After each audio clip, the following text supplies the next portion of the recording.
Doing time in prison, how do you deal with somebody that snores? Let's talk about it. Snoring is one of the worst things that you could deal with while in prison. I mean, I dealt with a cellie that snored. It was the first time I dealt with it.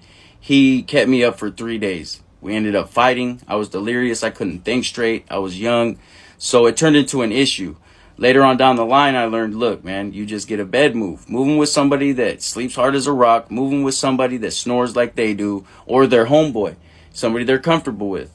That's how you handle that situation. Sometimes you can't avoid it because the cops don't want to make a move and yada yada. Prison's prison.